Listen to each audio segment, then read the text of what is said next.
Yes, हमारा next question है question number 4। आइए इसे हम पहले रीड कर लेते हैं। उसने लिखा है पंकज जैन राव ने 1 जनवरी 2017 को 15,000 रुपये नगद और 5,000 रुपये के माल से व्यापार आरंभ किया। उस माह के उनके व्यवहार निम्नलिखित हैं।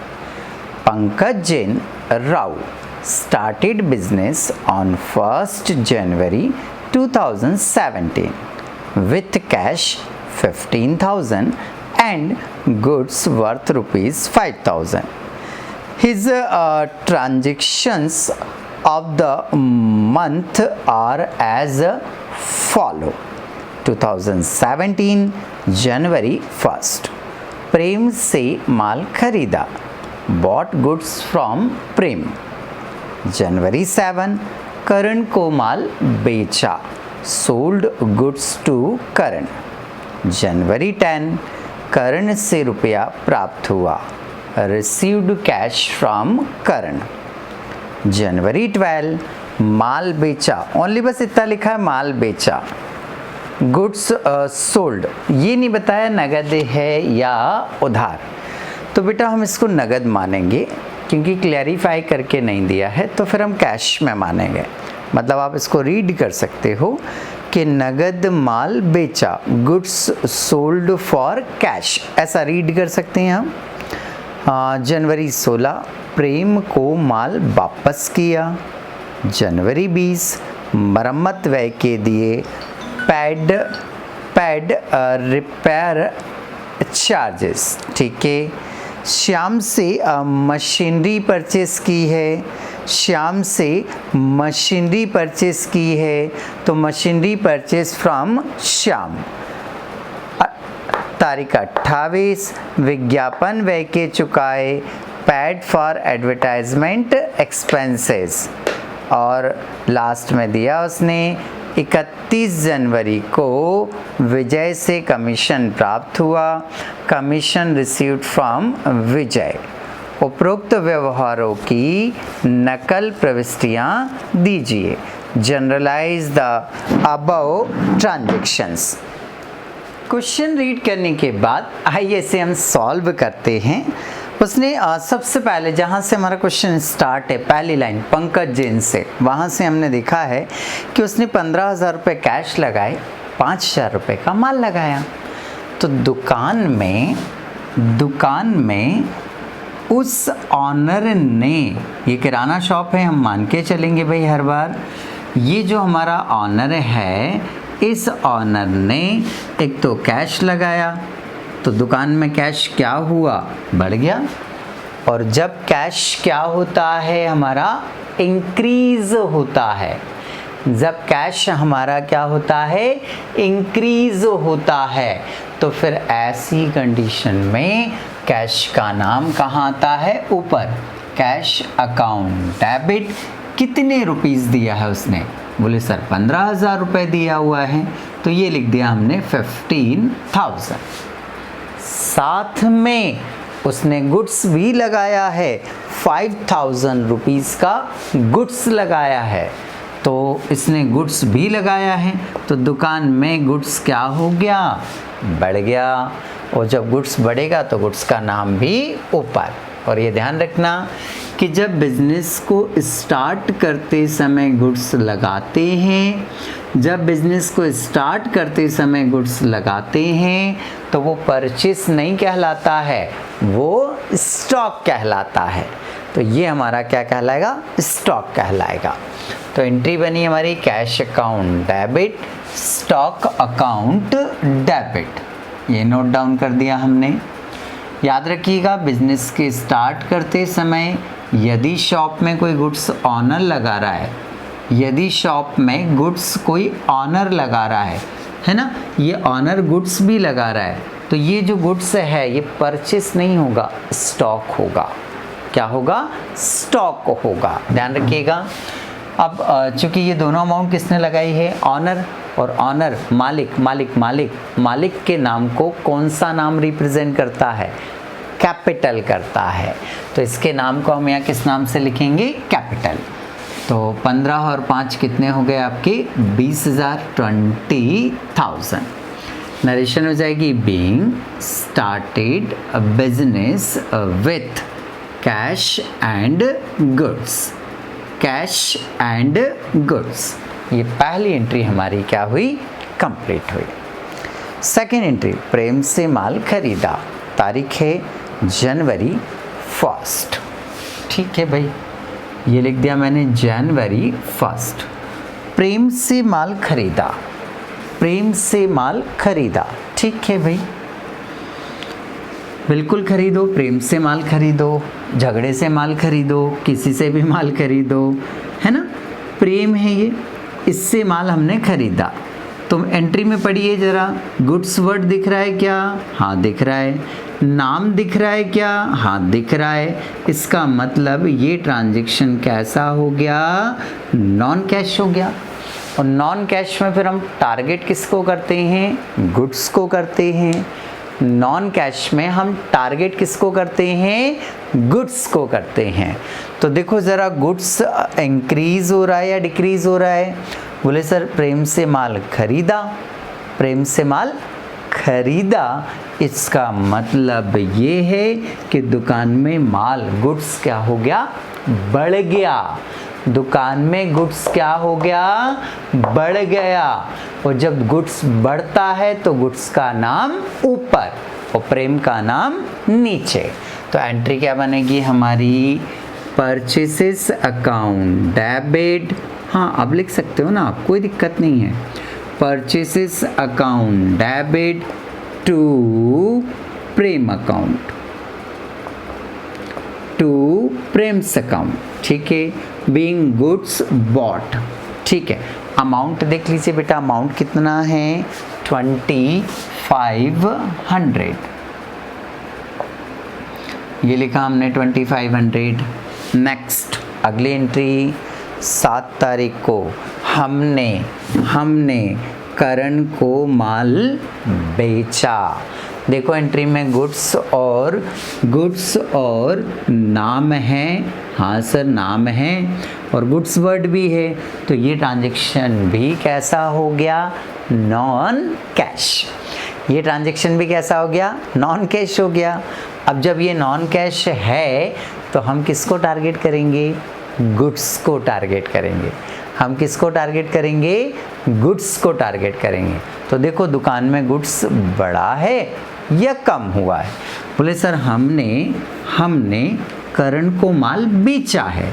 तो यहाँ जो माल रखा हुआ था, ये माल यहाँ रखा हुआ था, इनमें से ये 3 बोरियां मैंने उठाकर करण को क्या कर दी? बेच दी। तो बताओ दुकान में माल बढ़ा या कम हुआ? बिल्कुल समझ में आया हमें कि दुकान से माल क्या हो रहा है आपका? कम हो रहा है। दुकान से माल क्या हो रहा है आपका? कम हो रहा है। और जब दुकान से माल कम होता है तो देखो गुड्स का नाम कहाँ आता है? नीचे, और करण का नाम कहाँ आ जाएगा? ऊपर। तो एंट्री क्या हो जाएगी हमारी?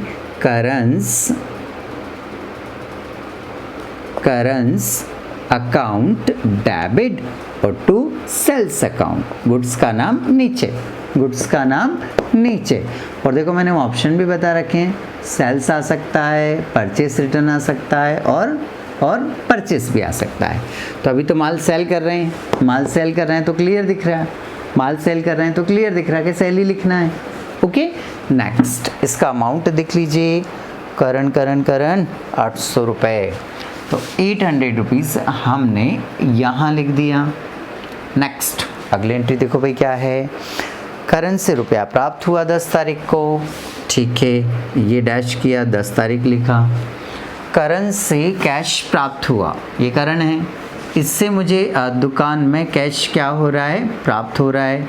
तो जो कैश मुझे रिसीव हुआ मैंने तिजोरी में क्या कर दिया? रख दिया। बताओ करण से जब रुपए प्राप्त होंगे, कैश प्राप्त होगा, कैश रिसीव होगा, तो बिजनेस में कैश क्या होगा? बढ़ेगा। कैश क्या होगा? बढ़ेगा। तो ये हमारा कैश क्या हो गया? बढ़ गया। ये हमारा कैश क्या हो गया, बढ़ गया, और कैश बढ़ता है तो कैश का नाम ऊपर, कैश का नाम ऊपर और करंट का नाम नीचे। तो एंट्री हो जाएगी cash account debit to current account. Narration लिखेंगे बीइंग कैश रिसीव्ड, जैसा पुस्तक में बुक में लिख के देता है हम वैसे भी लिख सकते हैं। इसका जो अमाउंट है बेटा वो है 600 रुपीज़, तो यहाँ आ जाएगा आपका 600, ये लिख दिया हमने। नेक्स्ट आगे पढ़िए। माल बेचा 12 डेट को, माल बेचा 12 तारीख को, माल बेचेंगे कुछ नहीं लिखा है, कैश मानेंगे, कैश मानेंगे, तो कैश में माल को क्या कर रहे हैं हम, सेल, कैश में माल को क्या कर रहे हैं हम, सेल कर रहे हैं। तो किसको टारगेट करना है हमें, कैश को टारगेट करना है। किसको टारगेट करना है हमें, कैश को टारगेट करना है। तो देखो ज़रा कैश क्या हो रहा है दुकान में, माल बेचेंगे तो रुपया अपने पास आएगा, तो तिजोरी में कैश क्या हो गया, इंक्रीज़। तो जब कैश क्या होता है, इंक्रीज़, जब कैश क्या होता है, इंक्रीज़, तो कैश का नाम कहाँ आता है, कैश का नाम ऊपर, कैश का नाम ऊपर, तो कैश का नाम ऊपर लिखेंगे और सेल्स का नाम कहाँ लिख देंगे, नीचे। ये एंट्री बन गई हमारी, cash account debit to sales account. Narration being goods sold on cash। Okay, इसका वैल्यू देख लीजिए कितना है भाई, इसका वैल्यू, इसका जो वैल्यू है वो 200 रुपीज़ है, तो ये लिख दिया आपने 200 रुपीज़। ठीक है, नेक्स्ट अगली एंट्री। प्रेम को हमने माल वापस किया 16 तारीख को। हमारी दुकान में से हमने क्या किया, गुड्स जो इतना रखा हुआ था इसमें से ये एक बोरी कुछ सैंपल बतौर नहीं थी, जैसा मंगाया था वैसा नहीं था, तो हमने ये बोरी उठाकर क्या करी, हमने करण को रिटर्न कर दी। क्या कर दी हमने, रिटर्न कर दी। क्या कर दी हमने, रिटर्न कर दी। तो प्रेम को सॉरी है ना, प्रेम को हमने माल क्या कर दिया, रिटर्न कर दिया। क्या ये तुरंत पैसे देगा हमें रिटर्न, हमने अभी माल इसको दिया प्रेम को, तो क्या ये तुरंत पैसे देगा, नहीं ना, बाद में हिसाब किताब होगा। तो ये नॉन कैश हो गया, और नॉन कैश हो गया तो हम किसको टारगेट करते हैं, गुड्स को। सही पहचान रहे, गुड्स को टारगेट करते हैं। अब देखो यहाँ 5 बोरियाँ थी, एक बोरी उठा के प्रेम को वापस कर दी, तो दुकान में गुड्स क्या हो रहा है, कम। दुकान में से गुड्स क्या हो रहा है, कम। और जब भी गुड्स क्या होता है, कम होता है, जब भी गुड्स क्या होता है, कम होता है, हमेशा गुड्स का नाम नीचे। तो गुड्स का नाम नीचे आ जाएगा भाई। अब गुड्स में नीचे नाम कितने आते हैं, सेल्स आता है, परचेस रिटर्न आता है और परचेस आता है। अब दिख ही रहा है रिटर्न है, दिख ही रहा है रिटर्न है, तो फिर क्या लिखेंगे हम, परचेसेस रिटर्न।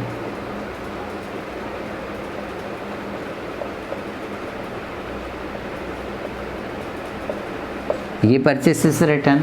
अब खाली जगह कहाँ रह गई आपकी, डेबिट में, तो डेबिट में कौन आ जाएगा, प्रेम।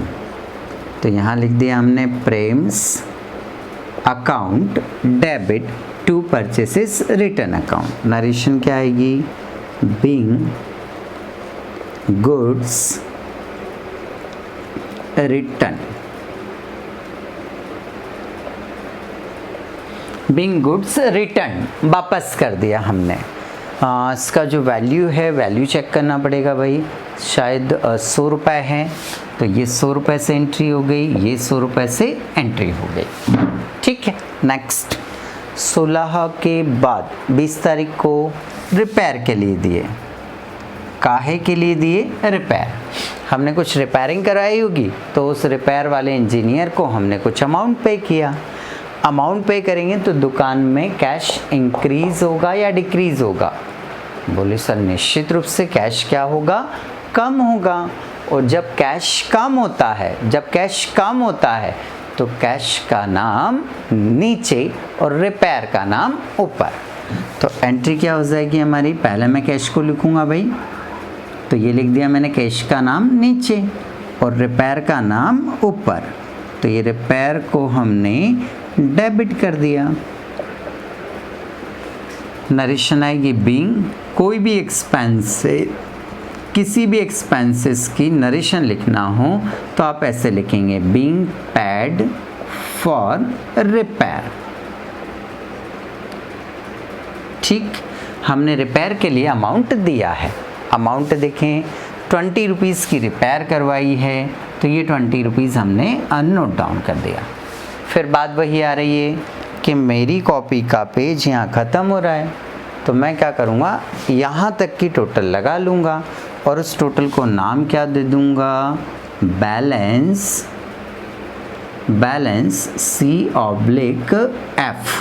CF, carry forward.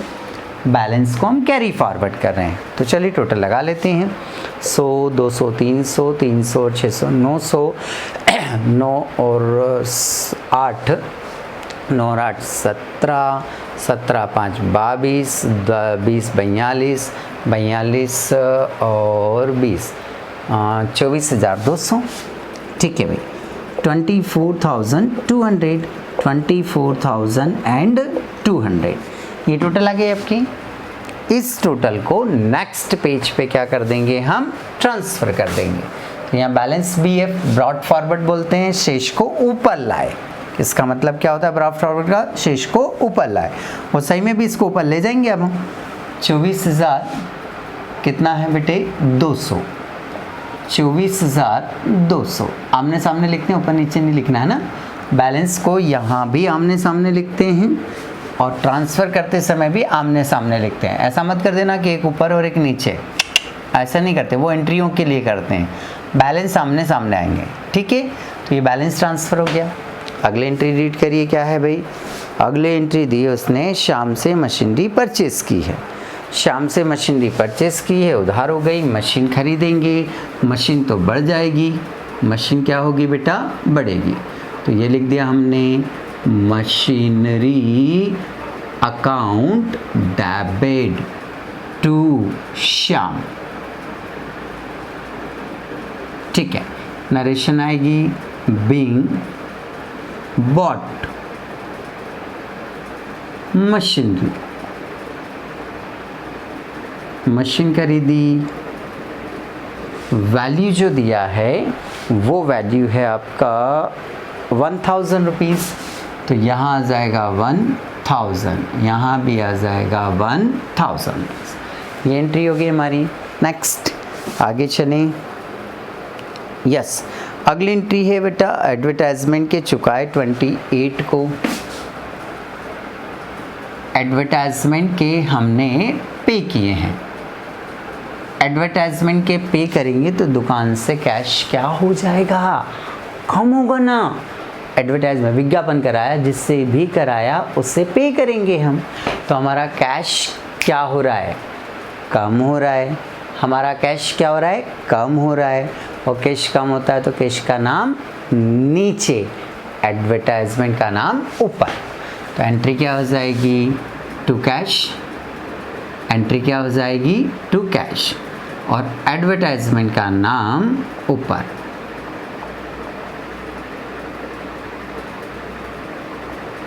Advertisement account debit to cash account. इसका जो अमाउंट है वो दिया है उसने 230 रुपये। ये 230। नरेशन क्या आएगा? कोई भी एक्सपेंसेस हो, आप क्या लिखेंगे? Being paid for advertisement. चलिए नेक्स्ट, अगले एंट्री 28 के बाद में 31, विजय से कमीशन प्राप्त हुआ।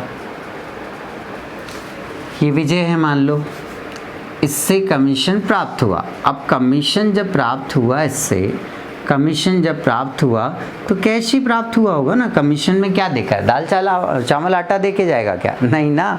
ये क्या देके जाएगा, हमें कैश देके जाएगा।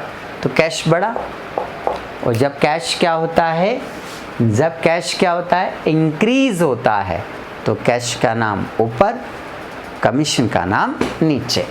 तो एंट्री क्या हो जाएगी हमारी, cash account debit to commission. अब यदि आपको यहाँ एक क्वेश्चन रेज करना हो तो कर सकते हो कि सर आपने यहाँ पर विजय का नाम क्यों नहीं लिख रहे हैं, हम यहाँ विजय का नाम क्यों नहीं लिख रहे हैं। तो बीइंग, सोचो आप भी, जब तक मैं नरेशन लिख देता हूँ। Being commission received. हाँ भाई, मेरी नरेशन लिखना हो गई है। बताओ यहाँ विजय का नाम क्यों नहीं आएगा, क्योंकि अभी थोड़ी देर पहले ही बताया था मैंने। क्या बताया था कि एक्सपेंसेस और इनकम में यदि उसने किसी पर्सन का नाम दिया हो तो ये जो पर्सन होता है इसको इग्नोर करेंगे, मतलब विजय के नाम को काट दीजिए। विजय को हमें पढ़ना नहीं है, पढ़ लिया हो तो भूल जाना है। कमीशन प्राप्त हुआ, कमीशन प्राप्त हुआ तो कैश इंक्रीज हुआ, तो जब कैश इंक्रीज होता है तो कैश का नाम ऊपर, कमीशन का नाम नीचे। ठीक है भाई, इसका जो वैल्यू है वो 150 रुपीज़ है। तो 150 दैन 150 टोटल लगा लेते हैं हम। 24 और 25, 25,430, 25,530, 25,580 रुपये। और कितने हैं, अच्छा ये 20 रुपये नहीं जोड़े थे बेटा मैंने यहाँ पर, इस 20 रुपीज़ को बेटा यहाँ ऐड कर लीजिएगा। 20 रुपीज़ को ऐड कर लीजिएगा, है ना, वो टोटल में लिखने से रह गया था। हाँ, अब टोटल लगाएंगे 25,600, 25,600, इससे बोलेंगे टोटल ऑफ जर्नल। तो देखिए मैच करिए, हमारे टोटल से क्या हो गया, मैच हो गया। तो ये क्वेश्चन आपका यहाँ पर कंप्लीट हो जाता है।